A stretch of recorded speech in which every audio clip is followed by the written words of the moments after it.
Corinne, prof d'anglais, comment est-ce que tu votes sur le brunémétrie quand je dis que bon, on n'est vraiment pas bon et que nos méthodes sont complètement has-been? Seule une prof d'anglais peut répondre à cette question.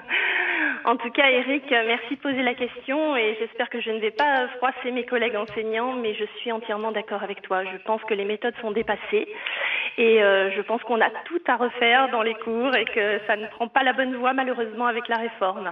Pourquoi qu'est-ce qui est dépassé? Enfin, qu'est-ce qu'on fait mal concrètement? Parce que moi, je suis pas allé dans une salle d'anglais, un cours d'anglais Alors, depuis je tiens à longtemps. préciser que moi, je suis donc en lycée. Je ne suis pas en collège, je suis Oui. en lycée et je suis aussi un peu sur l'enseignement supérieur, plus particulièrement en BTS, donc en lycée.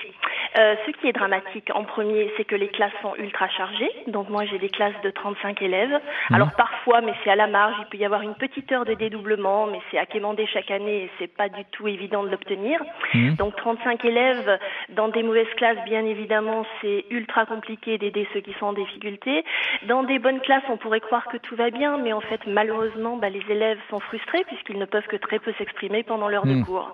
Voilà, donc ça, c'est la première réalité. La deuxième chose, c'est qu'on est enfermé dans un carcan de notions à préparer pour le bac, qu'on n'a aucune souplesse d'enseignement.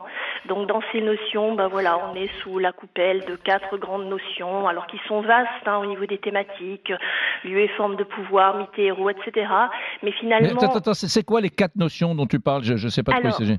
En fait, pour préparer le bac, qui se prépare, enfin jusqu'ici qui se préparait sur 2 ans, mais ça va encore continuer cette année et l'an prochain, il y a 4 notions qui doivent être enseignées dans les 2 langues et qui sont les notions, donc si on veut rentrer un tout petit peu dans les détails, de mythe et héros, lieu et forme de pouvoir, l'idée de progrès, et puis... non mais ça c'est des thématiques centrales. Alors c'est des thématiques, oui, non, mais moi, je te parle, faut... moi à mon avis, il doit y avoir quand même, j'imagine, puisque nous ne sommes pas très bons quand même, il doit y avoir des problèmes de méthodologie, je ne sais pas. Est-ce que si je dis qu'on ne converse pas assez dans les salles de classe et que voilà, est-ce que si je dis ça, ça te parle? Ah oui, non mais complètement. Mais justement par rapport à ces thématiques, il faut qu'on fasse un certain nombre de documents sur chaque thématique.